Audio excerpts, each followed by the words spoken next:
Assalamualaikum warahmatullahi wabarakatuh. Hai guys, saya Faniza Nailukfar, program studi Manajemen Pendidikan Islam Fakultas Tarbiyah Institut Agama Islam Negeri Madura. Di sini saya akan memaparkan materi tentang perencanaan strategis.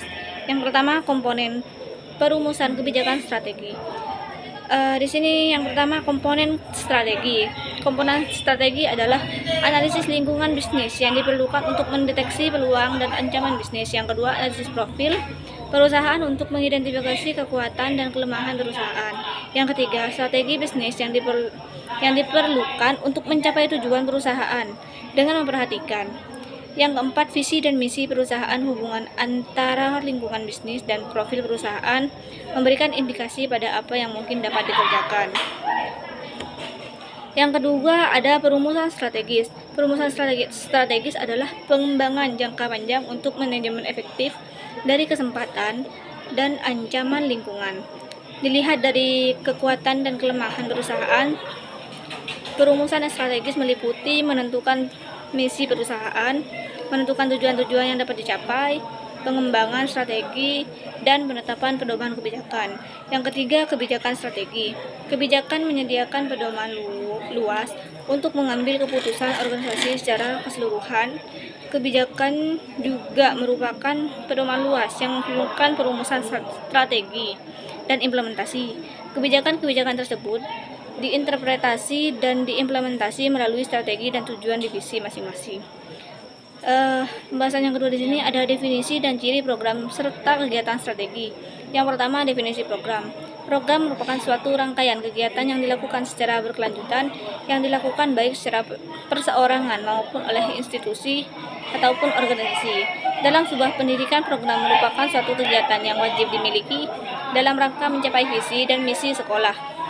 Program akan berganti apabila tidak sesuai lagi dengan kondisi yang ada di lapangan saat ini. Yang kedua, ciri-ciri program.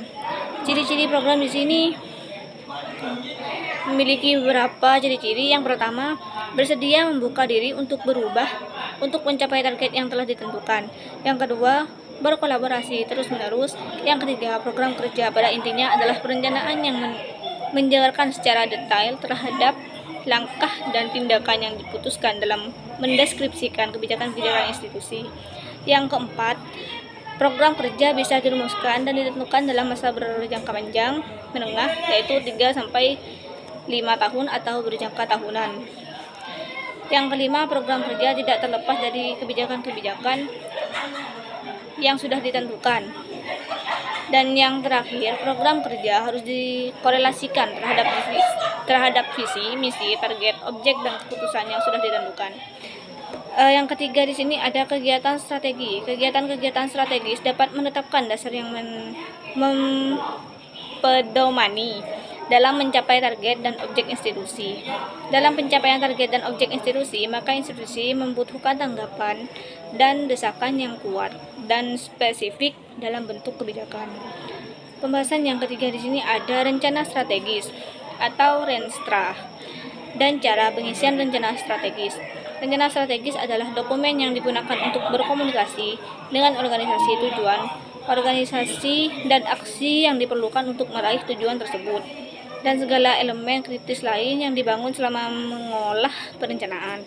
Manajemen strategis adalah kumpulan menyeluruh dari aktivitas dan proses yang sedang berjalan yang digunakan organisasi untuk secara sistematis mengkoordinasikan dan menyelaraskan sumber daya dan aksi-aksi dengan visi strategi melalui sebuah organisasi.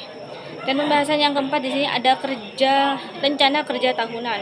Rencana kerja tahunan di sini adalah rencana kerja yang disusun oleh madrasah atau sekolah sendiri oleh tim pengembangan madrasah atau sekolah. Rencana kerja tahunan merupakan rencana yang telah ditetapkan pada rencana kerja madrasah atau sekolah. RKT adalah rencana kerja tahunan sekolah atau madrasah yang disusun berdasar 17 pada rencana kerja jangka menengah yang dijabarkan dalam rencana kegiatan dan anggaran sekolah atau madrasah sebagai istilah lain dari rencana anggaran, penerimaan, dan belanja sekolah atau madrasah. Mungkin hanya itu yang dapat saya sampaikan, kurang dan lebihnya mohon maaf. Wassalamualaikum warahmatullahi wabarakatuh.